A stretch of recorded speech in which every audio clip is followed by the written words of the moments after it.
Okay, so this is Chapter 1, Section 7, Solving Quadratic with a Value. So this is kind of still an introduction, but this is for Integrated Math 2, or IM2. So just to kind of start off the video, same way I do all the other ones, we'll go through the screen here. So this is the way you will see your homework when you open it, with the exception of two pieces. You will see a due date here. I don't see that on my teacher preview. Just be aware, you'll see that on your screen.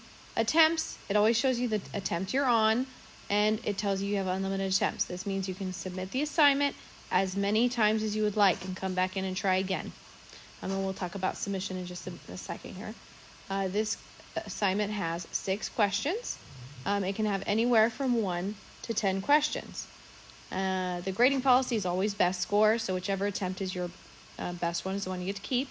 Partial credit just means that if you answer 1 of 6 questions, you still get credit for the 1 question.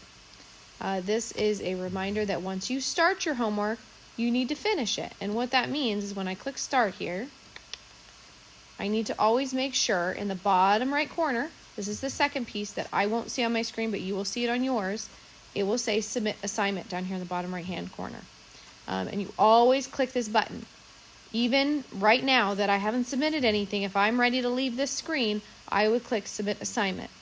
If I finished, one or any of them or all of them, it doesn't matter how many I finished, I always click that button. It does 2 things. Number 1, it tells us you are in there. It gives us the percentage complete, so we can see a grade on it. Calculates in the grade also. And number 2, if you don't hit that button and you just leave the screen, which, there's a few ways. You could just close it. You could click on the home button, those little 3 lines up in the top right corner. It will let you leave, but then it'll lock you out of every other assignment. So you don't want to do that, because then you can't work on anything else until you come back and click that submit assignment button. So that's definitely a good habit to get into. On the side here, we'll see these 3 icons. We have explanation. It's telling me I'm going to lose my question attempt here because it's going to give me the solution to this question.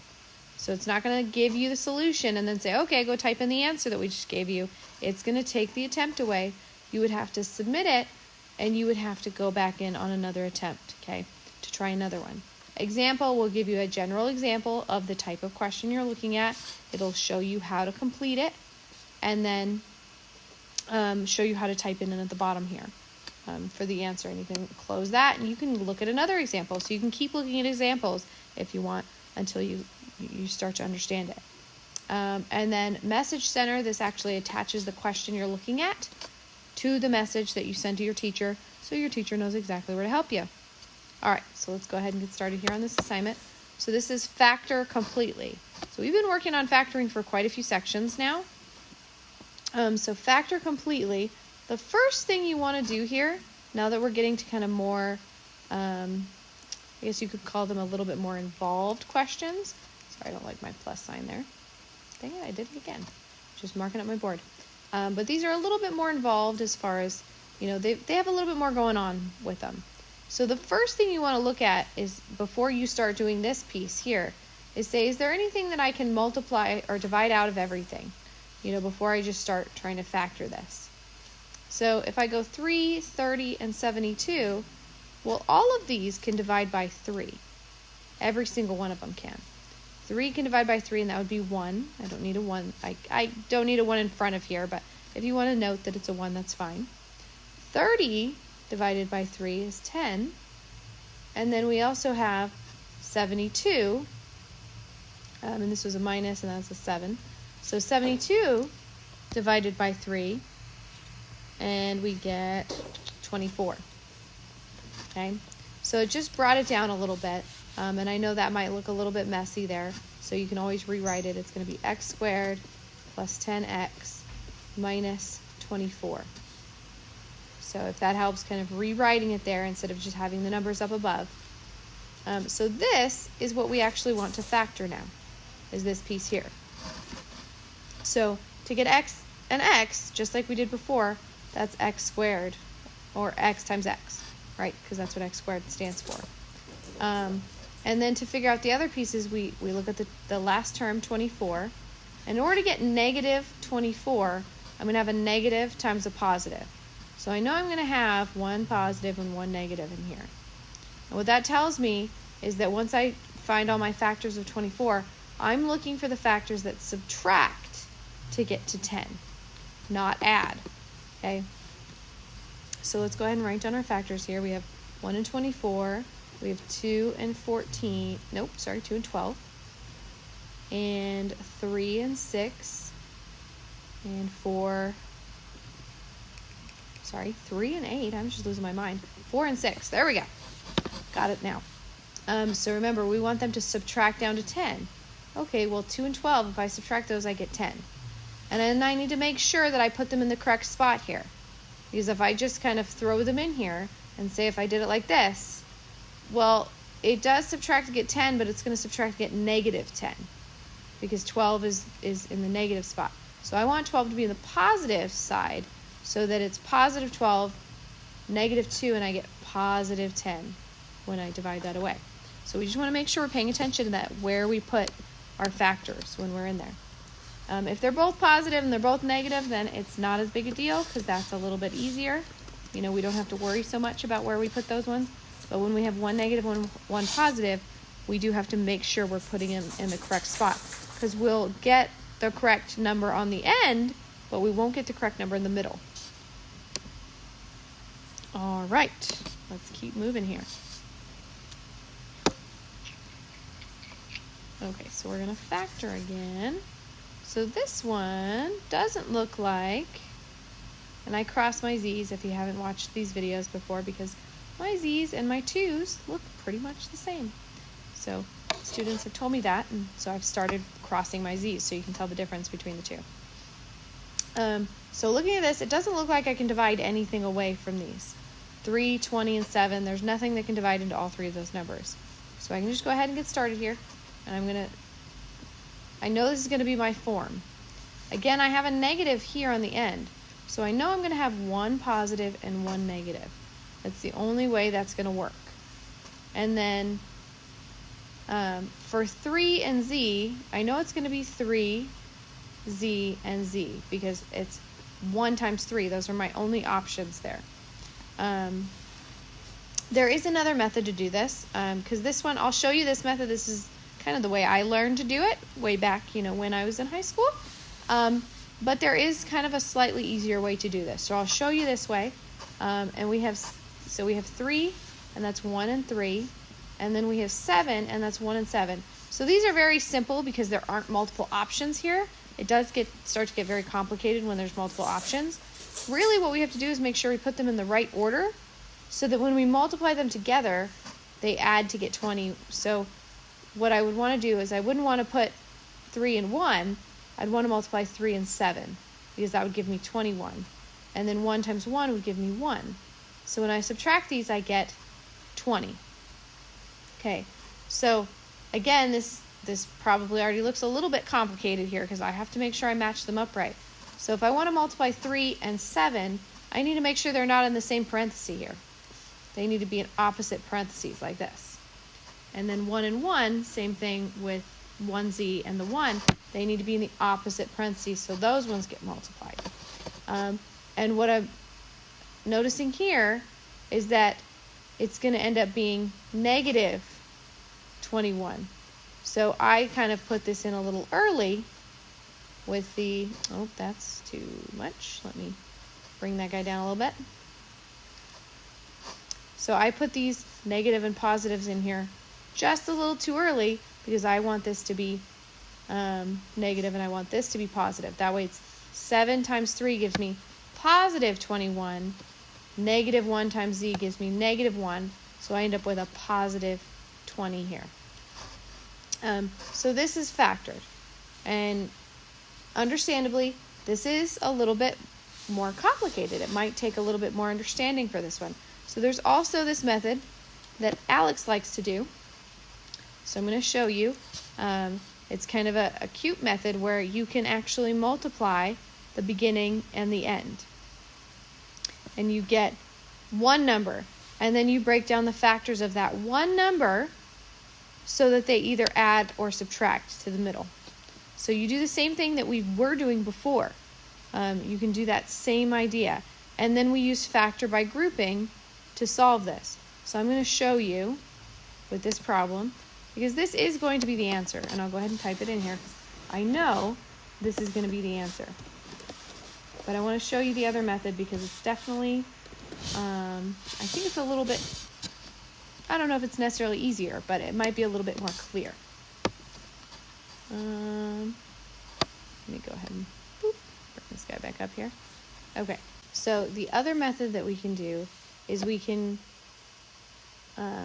use the same method we were before, where we have one number that we're looking for factors that either add or subtract to the middle term. But now we have to take into account the fact that we have a coefficient on the front. So we say 3, the first term, times the last term, and we get 21. And it is going to be negative 21. So we want to look at the factors for 21, and we have 1 and 21, or 3 and 7. Okay, so these are our only factors. There's not too many here to look at. We want to find the one that brings us to 20. And because it's negative 21, I know it's going to be 1 negative and 1 positive.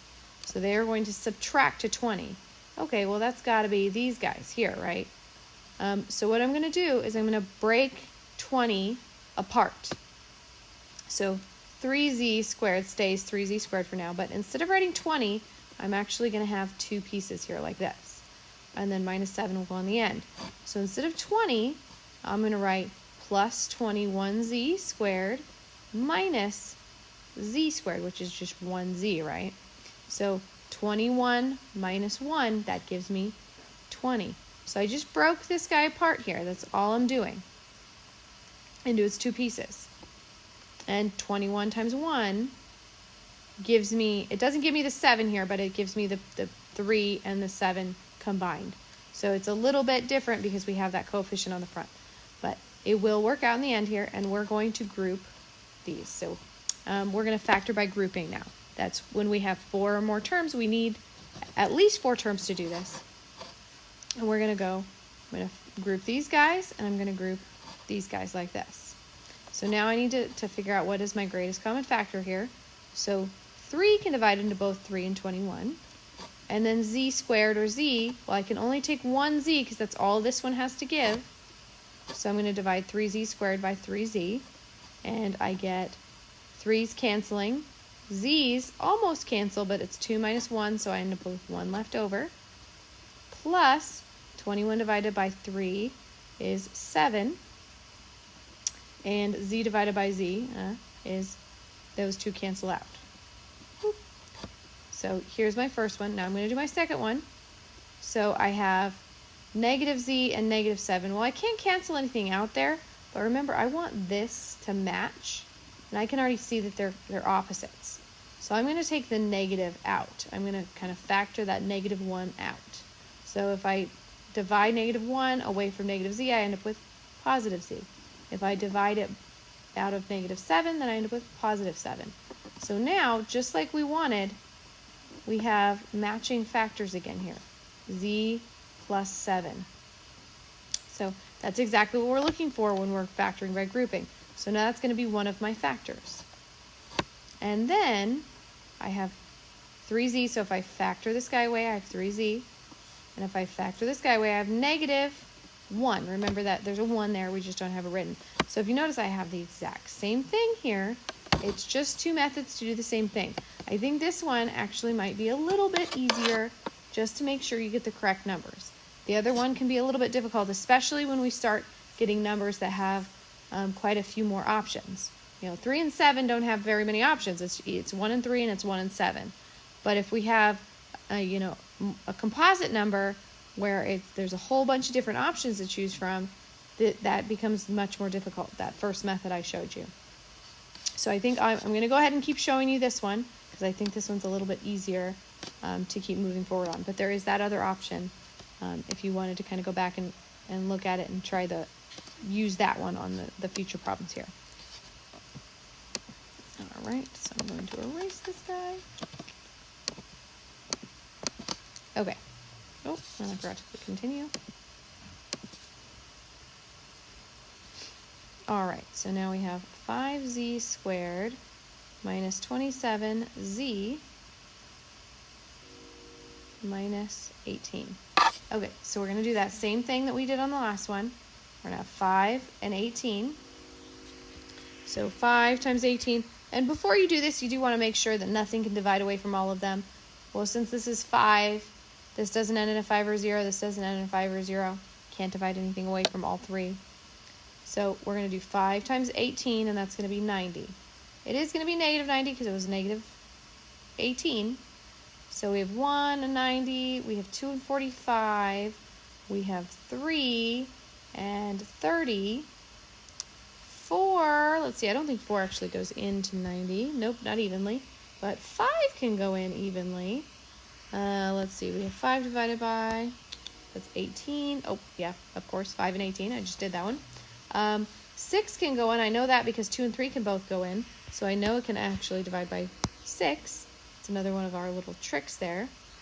I don't think we can divide by 7 on this one. Nope. And 8 does not go in. 9 does go in because that's 10 times. And that's as close as we can get. The next one would be 10 and 9. We don't have to repeat those. So because it's negative 90, I know it's going to be 1 positive and 1 negative. And we're going to be subtracting to get 27. So we just want to look through and see which ones would subtract to get me 27. Well, it's going to be 3 and 30. So I'm going to write this out, and I'm going to go 5z squared, and I'm going to have plus a number, minus 18, and I'm going to break 27 apart into these two pieces. So I'm going to have 30z,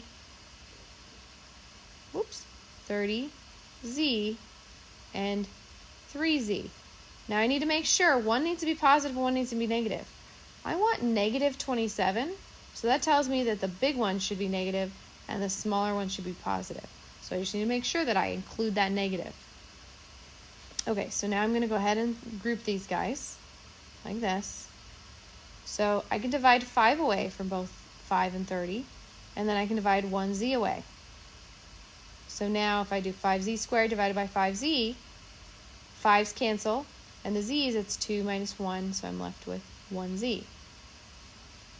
Minus, instead of doing plus negative, I'm just going to go ahead and say minus. 30 divided by 5 is 6. Z divided by c cancels. Plus, now I can divide 3 away from both of these. I can't divide z away because they don't both have z. 3z divided by 3, the 3's cancel, so z is left over. Negative 18 divided by 3 is going to be negative 6. So we have our matching piece here, right? We can see that, z minus 6. So now I can write z minus 6. And if I factor away z minus 6 from this first one, I'm left with 5z. And if I factor z minus 6 away from that second one, I'm left with plus 3. So there we go. That is our factored form. So I think, because I've kind of struggled with the other method with students before, and it's just one of those things that it took me a while to break my habit on that one because it was the way I learned to do it, and I learned to kind of figure that out and how to combine them. But this is quite a bit easier as far as matching them up instead of trying to figure out which terms do I have to multiply, because this is quite a few terms for 90, but 5 and 18, even if I tried to do it the other way, I'd have 5, that's 1 and 5, so that's my only option there. But for 18, I'd have 1 and 18, I'd have 2 and 9, I'd have 3 and 6. So now I have to figure out not only which term am I using for 18, but how am I multiplying them? Because I have to multiply 5 by a number. Well, I know because I just solved this, it's going to be 5 and 3, right? So it's this one, 3 and 6. But I'd have to make sure I'm multiplying 5 and 3 to get 15, 6 and 1 to get 6. It's a very different method as far as working this out. So we just want to make sure that we're using the method that kind of makes the most sense. And I think this one definitely helps you move forward a little easier. It all depends on the one you learned, though, I think. Okay. So enough of the theoretical part there. We're going to keep moving forward. We're going to keep solving some pieces here. Well, we're not solving anything. We're just factoring things. Sorry, I said solving, but there's no We haven't had an equal sign quite yet on this equation, or for any of these expressions. I'm just mixing up my words like crazy here. Okay, so before you start factoring, make sure there's nothing that can divide away from all of them. So this guy can only divide by 3 and 5. Well, 29 can't divide by either 3 or 5 or anything. It's a prime number. So we're good to go. We can start factoring. So remember, we need to take into account the fact that there's a coefficient, and we go 15 times 12, and we get 180. It's going to be positive 180. Okay? That doesn't actually mean that they're both positive. It actually means they're both negative, because I can see a negative sign in the middle here. Okay? So we have 1 and 180. We have 2 and 90. We have 3 and, let's see, that would be 60. So we're still not close. We want them to add together to get to 29. So we still have quite a ways to go here. Divided by 4. Let's see. Nope, that still wouldn't work. Divided by 5. So this one's got a lot of factors. We're getting a little closer there. So let's see, divided by 6. Let's see, what is this? Divided by 6, we get 30. So 6 and 30. I don't think this guy divides by 7, if I remember correctly. Nope. But it does divide by 8, I think. Nope, not evenly. Let's see, it does divide by 9. I can tell because 1 plus 8 is 9. So that whole thing will divide by 9. So 9 and 20. Ooh, I found it. I can keep going if I want to list all the factors. But as soon as I find one that adds up to what I'm looking for or subtracts what I'm looking for, I can stop. So now I'm going to write this out. Plus, and plus 12. So I'm breaking 29 apart. And it's going to be two negatives, because two negatives make a positive. But remember, there's a negative in the middle. So I know they're both going to be negative. So it's going to be negative 9x and negative 20x. So now I'm going to factor, or not factor, I'm going to group them and then factor them. So what can divide away from both 5 and 9? Well, that's going to be 3. And then x and x. So we have x squared and x, so the most I can take is 1x. So I'm going to go ahead and start dividing. 15, x squared divided by 3x, so that's going to be 5. X squared divided by x is x. And then I have negative 9, so I'm going to say minus. Negative 9 divided by 3 is negative 3. X divided by x cancels out. All right, now on this one, it's going to be negative 20, remember. And I want it to end up being a positive here. So that kind of tells me I'm going to divide away a negative number just to make sure that I end up with that positive by my x, and this guy should be negative. I want it to match this term. So I'm kind of forcing it a little bit there. So I'm going to divide away negative. Let's see, what's the greatest common factor between 20 and 12? Well, that would be 4. And then I can't take an x out because this is the only x in there. This one doesn't have any x's to divide away. So negative 20x divided by negative 4 is positive 5x. 12 divided by negative 4 is negative 3. So look at that. We have our matching terms here. So that's one of my factors. And if I factor that away from the first one here, I have 3x left over. And if I factor it away from the second term, I have negative 4 left over. So there we go. I have factored that guy. And we have 3x minus 4 and 5x minus 3. Check.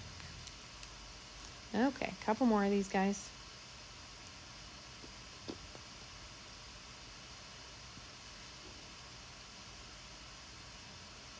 All right, negative 5w squared minus 12w plus 9.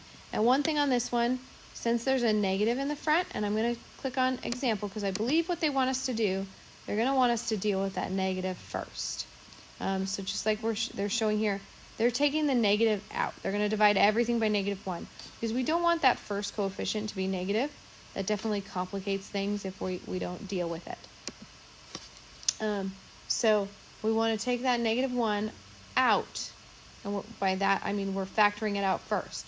So we're just dividing everything by -1. It's just going to flip all of the signs here. So positive 12 and -9. Excuse me. All right.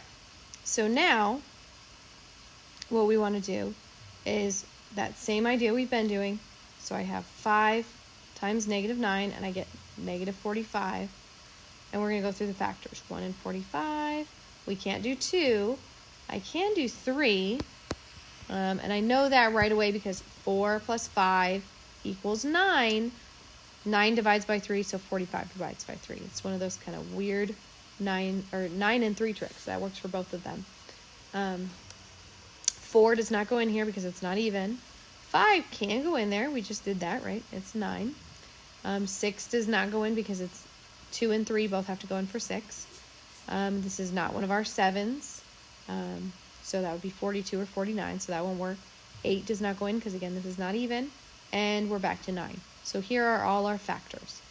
And I could have definitely stopped as soon as I found one. Since it's -45, I'm going to subtract to 12. So that would have been 3 and 15. And I could have very well stopped at 3 and 15 and said, oh, okay, I found my factors. There really shouldn't be more than one factor that works on this one. There's only one set that add up correctly. So now I have negative 5w squared plus a number minus 9. So I'm going to break that 12 apart. Remember, one's positive and one's negative, and I want a positive 15 or positive 12. So 15 should be my positive term because it's bigger. And then I should subtract 3. All right, let's go ahead and we're going to kind of group these again. I know there's already parentheses here, but we're grouping again here. So the negative stays out front.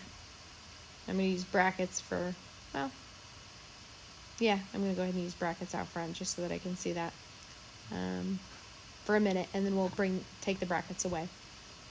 So 5w squared and 15w. Well, I can divide 5 away from both of those. W squared and w, I can divide at least one w away. So if I start dividing 5w squared by 5w, then I'm left with 1w because the 5's cancel.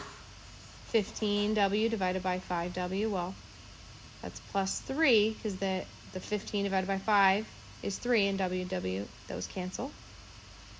Plus, I'm actually going to undo the plus because since they're both minus, I know I'm going to want to divide a negative away. So negative 3 can divide into both of these pieces, and I can't take a w.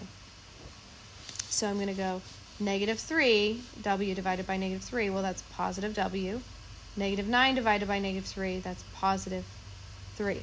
And I'll put the brackets back around here. So we have our matching terms. That's one of our factors. And then if I factor that away from here, I have 5w. If I factor away from the second one, I have negative 3. And I need to make sure I put that negative on the front. Otherwise, that doesn't quite work correctly. So make sure that you keep that negative on the front to show that you factored out a -1. 5w minus 3 and w plus 3. All right. One more, and we are all done with this one.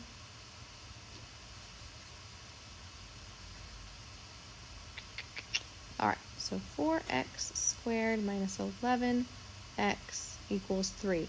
All right, so in order for us to solve these problems, so all we've been doing is factoring up to this point, but now it's saying solve for x. So we need it to equal 0 in order to solve this.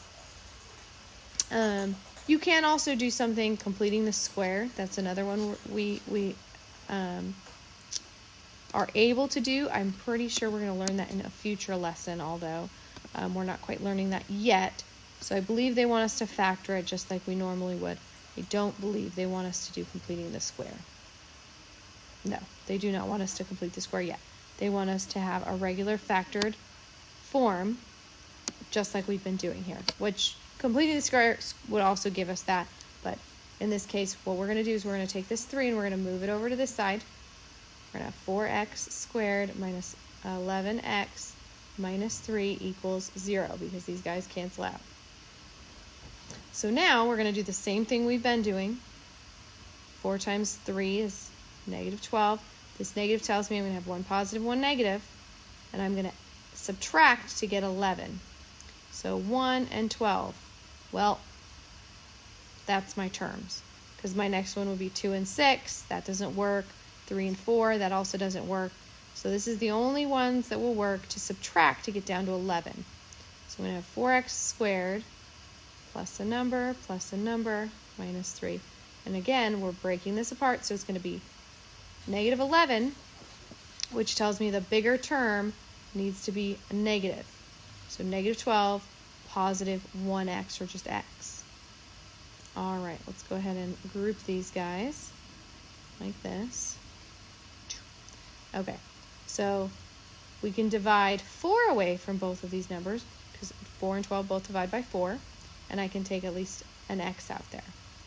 So 4x squared divided by 4x, that's just x, minus 12x divided by 4x, well, that's going to be negative 3. So, because the 12 divided by 4 is 3, x divided by x cancels out. Plus x minus 3, and I don't have to do anything with this one. There's nothing to factor out, and it in fact already matches. So that is my factor there. And then if I factor it away from the first one here, I have 4x. If I factor away from the second one, I'm left with just plus. Remember, that means plus 1. Now I'm not done yet. They don't want me to type this equation in. What they want me to say is, what is x equal? So this is 0. And remember, once we get to this point, now we set both equal to 0 and we solve them like this. So we actually get to solve when it equals 0. So we go minus 1, 4x, the 1's cancel, equals negative 1. I'm going to divide by 4. I know I'm going a little fast on this one. I've gone a little slower on how to solve equations in previous sections, so you can always go back to those if you kind of need a tutorial on how to go through and solve a multi-step equation. So I'm going a little fast on this one, I know. Negative 1 divided by 4 is negative 1/4. So that is the answer there on that one. And then on this one, all we have to do is add 3 to both sides to get x by itself. 3 minus 3 cancels, and we end up with positive 3. So these are my two solutions. These are where it crosses the x-axis. And I'm going to go comma, 3. So I just have to separate them out with a comma now. And I'm going to click check, and we are good to go. So that was section 7. I will see you in section 8.